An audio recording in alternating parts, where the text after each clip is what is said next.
So, here's the big question on everyone's mind. Is Gen Z actually the poorest generation? We're going to dive deep into this because let me tell you, the answer is, well, it's not nearly as simple as you might think. Okay, let's just start with the real stories, right? The people who are living this every single day. You've got someone here with a business marketing degree, and they're stuck juggling 2 retail jobs. One of them pays just $10 an hour. And even with all that, they're just not making enough to get by. It's like the dream you're sold about getting a degree is just crashing head-on into reality. And look, this isn't just about paying the bills. It gets way more fundamental than that. I mean, can you imagine working full-time, splitting the rent with a roommate, and still having to skip meals, just drinking water to feel full? We're not talking about saving up for a vacation here. We're talking about basic food. And here's the thing that'll really get you. This isn't just a minimum wage story. This person makes 3 times the federal minimum wage, and they still can't afford to live. It just paints this picture, doesn't it? Like you can do everything you're supposed to do, play by all the rules, but the finish line for just being financially stable, it just keeps getting pushed further and further back. And that brings us to maybe the biggest symbol of that finish line, right? Owning a home, which for a whole lot of young people feels more like an impossible dream. I mean, just look at this. Back in the day, for boomers, you were looking at maybe 2 to 3 years of your total income to buy a house.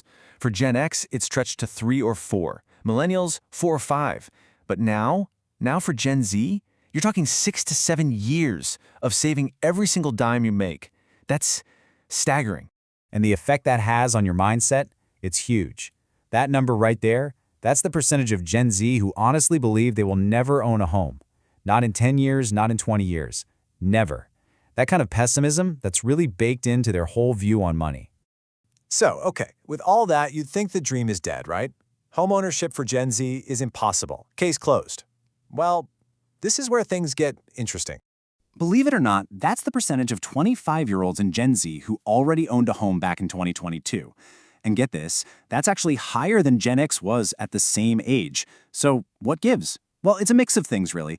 They jumped on those crazy low mortgage rates during the pandemic, remote work opened up cheaper areas to live, and honestly, they just have more information at their fingertips than any generation before. But okay, housing is just one piece to the puzzle. You've also got this constant squeeze from a really tough job market and a cost of living that just keeps climbing. It really feels like you're running on a treadmill, just trying to stay in the same place. You know, you hear on the news all the time about how great the job market is, but for a lot of young people, it just doesn't feel that way. And here's a big reason why. The official unemployment rate everyone talks about, that only counts people who are actively looking for a job, but there's another number, a broader one that also includes people who've just given up looking and people who are stuck in part-time jobs when they really need full-time work. And yet, that number tells a much different story. It's the same thing with inflation, right? The official rate they announce doesn't always match what you see on your grocery bill. There are actually some economists who say the way the government calculates this stuff has been tweaked over the years to make the numbers look lower. And these other estimates suggest the real inflation, the one hitting your wallet, might be way, way higher than the official story. So all this financial pressure has sparked this huge cultural debate, and it leads to a stereotype we've all heard and really need to tackle head-on. Is Gen Z lazy? Or are they just playing a completely different game when it comes to work? Well, if you ask the bosses, the view is pretty clear. 3 out of 4 managers say Gen Z is the hardest generation to work with. They'll talk about a sense of entitlement or say they just don't have the same drive as older folks. But flip the coin. From Gen Z's point of view, this has nothing to do with being lazy. It's about looking at the old way of doing things. You know, work a horrible job your whole life and just saying, no, why would I do that? They see that loyalty to a company often gets you nowhere. So why sacrifice your mental health for a job you hate? It's less about entitlement and more about you only live once. They're looking for purpose, for balance. They're asking why. And if you want some cold, hard data to blow up that lazy idea, here you go. Nearly 40% of Gen Z has a side hustle. These guys are not afraid of work. They're just redefining what work is. They'll grind for sure, but a lot of the time it's on their own terms because they have to and because they've got that entrepreneurial fire. Okay, so to really get a handle on where Gen Z is headed, we kind of need to zoom out and look at where we've been. Let's put all this into a bigger historical perspective for a second.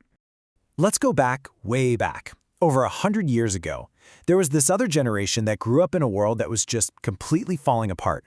They called them the Lost Generation. Born right at the end of the 1800s, their entire lives were just one crisis after another. I mean, seriously, think about what they went through. They fought in World War I and saw horrors nobody could have imagined. They came home to basically nothing, no support.